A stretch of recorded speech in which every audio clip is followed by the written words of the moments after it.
И почитувани акцент во овој информативен преглед ќе ставиме токму на партискиот конгрес на СДСМ, пораките упатени од него, реизборот на Зоран Заев за председател, Радмила Шекеринска за подпредседател на Социјалдемократскиот сојуз, за најавата дека веќе од понеделник Македонија ја очекува нова влада, но и реакцијата на лидерот на ВМРО ДПМН Никола Груевски околу конгресот на Социјалдемократскиот сојуз одржан денеска. Александар Пандов, политичкиот аналитичар, е со мене во студиото. Добро вечер, добре дојдовте и токму на овие теми кои што ги споменав ќе прокоментираме во изминативе некои 20 во следните 20 минути. Пораките ги слушнавме денеска упатени од веќе и лидерот на СДСМ Зоран Заев од 22-тиот партиски конгрес. Како ги оценувате, што има во нив и ајде малку околу онаа најава за формирање на нова влада веќе од понеделник, некако беше за петок, па сега во понеделник. Што мислите околу ова, што ја одолговлекува оваа нова влада на чело со Зоран Заев? Благодарам пред се за поканата. Па јас би се согласил со она што и господинот Груевски го потенцира. Во принцип, денеска видовме старо нови лица, значи едните исти ликови кои што години на назад се провлекуваат во СДСМ, ликови кои што, да речеме, дел од нив ги памтиме по на брутално лоша приватизација, во која што огромен број, стотици илјади македонци останаа без работа. Знаеме, видовме ликови од овој последниот период, кој што ја внесоа Македонија во една тешка политичка криза, која што според мене се уште се наоѓа и кој што на еден крајно квислиншки начин со шурување со разноразни амбасади, со меѓународни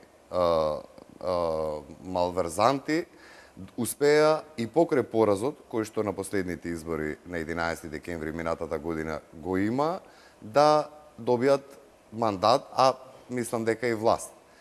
Од тука пораките кои што пак од друга страна Заев ги испраќа за сега за некој морал говори човеков, за правда, за слобода, јас морам да подсетам дека на македонската јавност Зоран Заев е познат како човек кој што е аболициран веќе од претходникот негов Бранко Црвенковски за криминал од 8 милиони евра.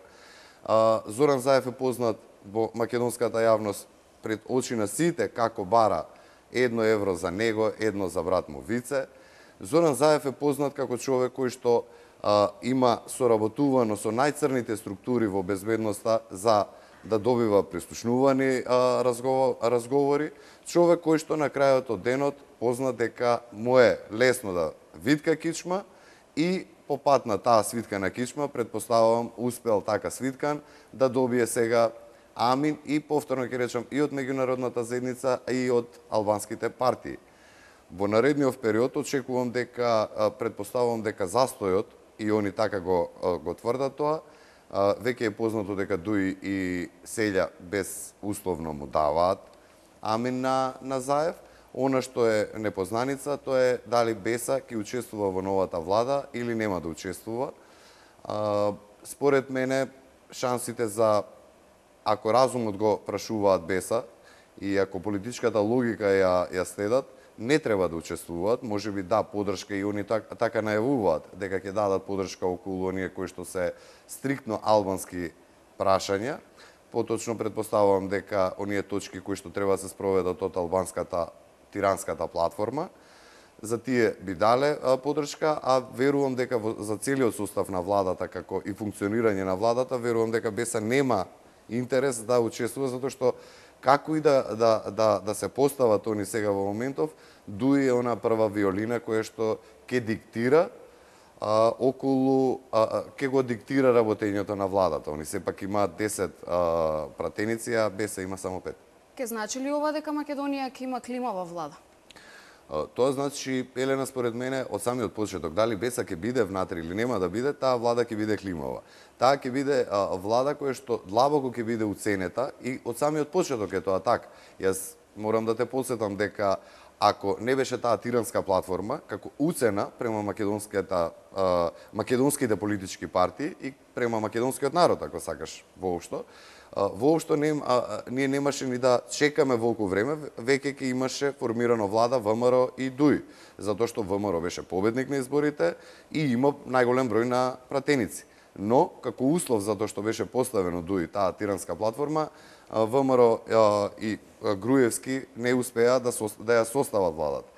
За Заев таа тиранска платформа не беше проблем, но ќе има проблем, како што и имаше во минатиот период. Да подсетиме дека 70-80 дена имавме ние граѓански протести во кои што луѓето најексплицитно кажаа дека не им е прифатлива таа тиранска платформа, нити пак луѓе кои што ќе ја спроведуваат. И покрај волјата на граѓаните и покрај сите протести, они на сила го избраа надвор од устав, надвор од закон, надвор од деловник, го избраа Талат Джафери. И сега, како таков незаконски Талат Джафери, сите работи кои што ги тераат на натака, ќе изгледаат така. Но, за да било што направи сега Зоран Заев, ќе мора да оди на баци рака кај Али Ахмети или па уште понизно кај Селја, со неговите 3 пратеника да го изгласаат. Ако не, ништо не може да му помине. Од тука он се обидува сега и Беса да ја внесе, но според мое видување, не само што се помали шансите за Беса, политичката логика не кажува дека треба да учествуваат, него и самиот момент што така уште поголеми кавги ќе настанат. И сосема на крај во тој дел како ќе изгледа тоа функционирање на таа влада, преуверен сум дека тоа ќе биде надпревар помеѓу Селја, Ахмети и Заев, кој погласно ќе испорачува и ќе се представува како борец за албанските права во Македонија. Таа е главната агенда која што сегашниот мандатор, за несреќа на Македонија верувам дека и иден премиер, ќе ја спроведува. Втората работа која што очекувам од Заев сега во наредниот период и од албанските партии, они постојано го говорат тоа, а тоа е брз влез на Македонија во НАТО. Тие гласини се почесто ги слушаме. Еве, мислам дека денеска имавме и можност Ке слушнеме од прилогот на колегата Емил Десподов. Има и прилог. Има прилог на таа тема. Онил во изјава за Радио Слободна Македонија тоа го порачува. Тоа јас ги доживувам како една палета на притисоци сега, кое што се почесто и почесто ќе ја слушаме во наредниот период, околу зачленување на Македонија во НАТО алијансата, околу кое што верувам дека не верувам. Она анкетите што покажуваат е дека огромен дел од македонската јавност, од македонските граѓани посакуваат да бидеме ние членови на НАТО, да подсетиме дека тоа е најмокен воено-политички сојуз на земјината топка. Не постои нешто посилно од тоа и дека тоа секако е гаранција и дава огромна сигурност не само за самите граѓани, она што е според мене уште поважно, ние сме 21 век, а тоа е за бизнисот, за економијата, за сето тоа, но исто така сме должни да подсетиме Елена дека 2008 година лично председателот Џорџ Буш најави дека Македонија утре ден во Букуреш ќе стане полноправна членка на НАТО заедно со Хрватска и Албанија. И тогаш Македонија ги имаше исполнето сите услови, како што и сега ги има исполнето сите услови, минус еден услов, а тоа е нашето уставно име Република Македонија. И околу тоа мислам дека ќе биде големиот притисок како тоа сето да го изведат сега Заев и албанските партии, да го сменат името на Република Македонија а тоа македонците да го прифатат. Тука мислам дека ќе има голем број на замки, но Заев на денешниот партиски конгрес рече дека Македонија ја очекуваат реформи, ќе спроведува реформи за подобар живот во Македонија. Што мислите, каква порака упатува со ова? Какви реформи ја очекуваат Република Македонија? Они уживаат, Елена, да си ставаат епитети као еве сега ова име последен хит, реформска влада. Ќе биде, реформите ќе се состојат, повторно ќе кажам, околу унапредување само на правата на едно малцинство во Република Македонија, а да подсетам, живееме, ние сме македонци, има тука власи, има турци, има бошњаци, има срби, има хрвати, роми, нека не ми забележи некој од малцинствата ако не сум спомнал. Сега Зоран Заев реформи ќе прават со другиве албански партии само околу унапредување на некои права кои што мислат албанците дека ги немаат. Втора работа која што говори сега нешто во последно време, тоа име тренд, демек во во судскиот систем ќе правеле реформи. Сите знаеме дека таму се стриктно постојат правила како може да се менуваат суди, како може да се менуваат обвинители. Валја понесени на бранот на она како успеат Талат Джафери да го изгласаат, верувам дека на тој начин веруваат дека ќе успеат да изгласаат и некои нови суди. Нешто друго дека ќе прави Зоран Заев, мислам дека нити сила има, нити капацитет има, нити пак луѓе околу него, затоа што вие за да правите реформи треба да имате луѓе со знаење на било која материја, дали е тоа од оваа сфера или од онаа сфера.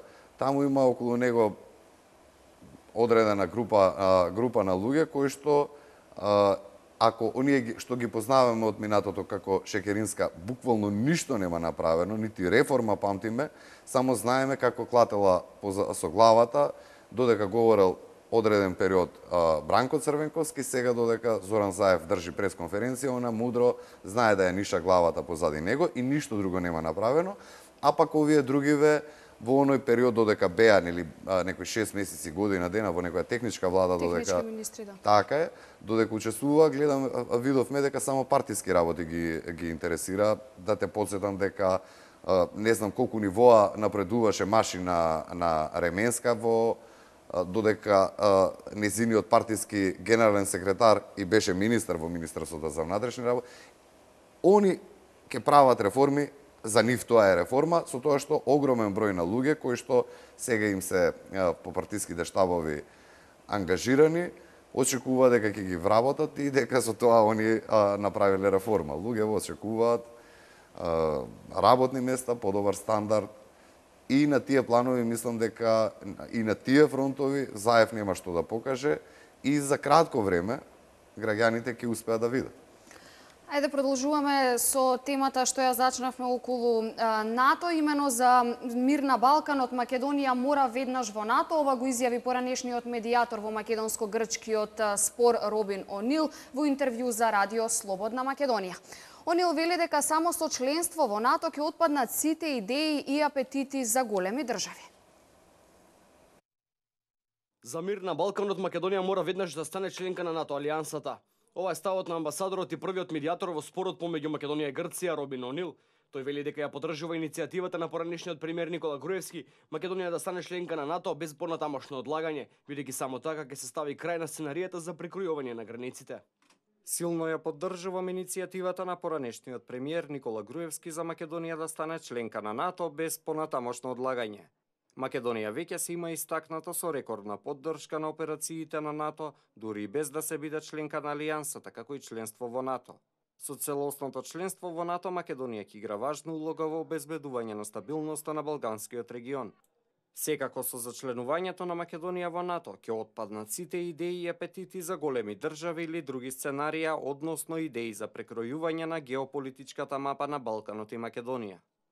Според Онил, регионот страдаше премногу во изминатите 25 години со обидот да се прекројуваат геополитичките мапи на Балканот, а тоа, како што вели, води кон тензии или уште полошо насилства и страдање. Во привремената спогодба меѓу Македонија и Грција од 1995 година е предвидено експлицитно дека, додека прашањето за името на Македонија останува нерешено, Грција не треба и не смее да преговара Македонија да стане членка на НАТО или други меѓународни организации, а доколку го направи тоа, треба да биде под нејзината привремена референца ПРМ. Вели Онил, додавајќи дека верува оти Македонија сега треба да аплицира за членство во НАТО како ПРМ и да ги притисне сите други членки на НАТО да се договорат и да не се дозволи какво било попречување од страна на Грција на патот за полноправно членство на Македонија во алијансата. За мир на Балканот, Македонија веднаш во НАТО. Ова е став и размислување на Онил, изјава дадена за Радио Слободна Македонија. Малку ја зачнавме, но ајде ќе ја прокоментираме малку по-детално. Вели, така би се намалиле апетитите или може би ги снемало апетитите за големи држави на Балканот? Не ќе повторам, јас верувам во тоа дека на Македонија е место во НАТО сојузот.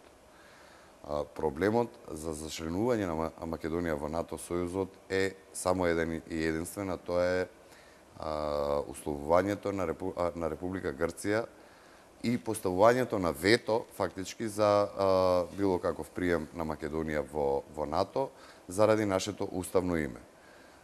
Кога не би постоел тој проблем, ние досега веќе колку 9 години ќе бевме полноправни членки на НАТО, но тоа не е така. Како тоа ќе се реши во иднина, не знам. Има тука две работи кои што јас би ги потенцирал. Тоа е прво, она што и ВМРО го имаше најавувано, дека било каков потек на промена на уставното име на Република Македонија мора да помине низ на референдум кај граѓаните, и тоа очекувам дека ќе биде така. И број 2, јас не знам, еве и да има расположение, а сигурен сум дека има кај Заев и кај албанците, околу таков чекор да прават, јас не сум уверен дека ќе постојат политичари, ќе постојат дипломати кои што ќе ги уварат па грците дека со било каква придавка Македонија би можела да нив да им биде прифатливо да стане полноправна членка на НАТО. Јас колку што ги знам нивните позиции се стриктно дека зборот Македонија не може да постои во името на нашата држава, и втора работа дека тоа треба да биде за употреба секаде. Значи да не постои можност ние да се нарекуваме како македонци. Тоа би било за нив дека ултимативно ние треба да имаме име кое што би било за секаква употреба, дали во Македонија, надвор од Македонија, дали со нив или со било која друга организација. Тоа за најголем дел, колку што јас знам, од македонците е неприфатливо, и тоа е она кое што се коси со изјавата на господинот Роберт О'Нил. Иначе сите анкети, јас не познавам дека некоја рейтинг агенција која што правела анкета, влезот на Македонија во НАТО бил под 60-70%. Да, висок процент бил секогаш така. Ајде малку околу локалните избори, она што не очекува на есен. Факт е дека локалната самоуправа, општините ни се блокирани, се очекуваат измени на законот кои што треба да поминат во собранието за да може општините да функционираат барем до октомври. За тоа ќе видиме како ќе биде во иднина, но она што е можеби повеќе од јасно е дека локални избори ќе има. Кои се вашите очекувања? Каква кампања ќе се води? Какви избори не очекуваат на локално ниво? Види, значи она кое што ќе биде актуелна политика во Македонија секако дека ќе се рефлектира и на локалните избори. Колку и да се тие само локални избори, секако дека актерите кои што ја чинат на главната политика во Македонија, тие подеднакво исто ќе учествуваат и на тие локални избори. Од тука верувам дека реториката ќе се движи кон тоа. Повторно мислам дека оваа година Тиранската платформа ќе биде една од главните теми кои што ќе биде за разговори, колку и сега да Заев тврди дека еве дал гаранции кај Иванов, гледаме дека албанските политички партии најјасно укажуваат дека го демантираат и укажуваат дека тоа е она кое што и тие гаранции кои што ги добиле од Заев, зашто они му дале поддршка. Но, од друга страна пак, ВМРО во минатите години има направено огромни проекти во локалната самоуправа. И од тука верувам дека они ќе гледаат на секој начин да ги повторно да ги испромовираат, да ги потсетат граѓаните што се имаат направено, кои булевари, кои улици, кои тротоари, кои водоводи, канализации, сето она што влегува во локалната самоуправа, и мислам дека поготово познавајќи ми ја нивната партиска организираност, во која што во најситна мрежа ја имаат покриено Македонија, мислам дека они ќе направат се за да во најголем дел ги задржат, затоа што пак сега имаат, мислам дека 95% од општините, само 3 општини мислам дека има СДС после локалните избори 2013 година, но верувам дека ВМРО ќе успее повторно да направи одличен резултат. А од друга страна пак би потенцирал дека тој резултат колку и да се само тоа локални, повторно ќе кажам, избори, ќе бидат многу важен резултат за колку ние брзо ќе имаме нови предвремени избори. Мислам дека едното со друго... Парламентарни. Парламентарни, да. Парламентарни избори. Зашто? Затоа што ако резултатот е убедлив за ВМРО да помане на СДС, во таква ситуација не постои таква сила, не постои таа меѓународна поддршка која што ќе го задржи СДС на власт, и од друга страна пак секако дека ако пак СДС извади добар резултат, тоа секако дека нејзија засврснува на власт, или пак не дај Боже ако извади ептен добар резултат и да го победи ВМРО на тие локални избори, во кои што јас не верувам, они ќе бидат тие кои што ќе форсираат што поскоро да има нови парламентарни избори. Од тука важноста на овие локални избори е огромна, и секако и за албанските политички партии да не ги исклучуваме, затоа што на крајот од денот калкуланството сега на Беса да влезе или не влезе во влада, за нив многу поголем плен е освојување на Тетово или Гостивар или Чаер како општини, отколку и добивање на некој директорско место ваму или онаму, или некој да стане министер. Локалната самоуправа за малцинствата, за албанците, се многу поважни, за секого се важни, но за нив е многу важно, и тоа име некаква огромна гаранција дека на наредните парламентарни избори ќе имаат многу добар резултат таму во таа општина. Факт е дека не очекува едно бурно лето полно со работа. Господине Пандов, ви благодарам за гостувањето во вестите на телевизија Нова.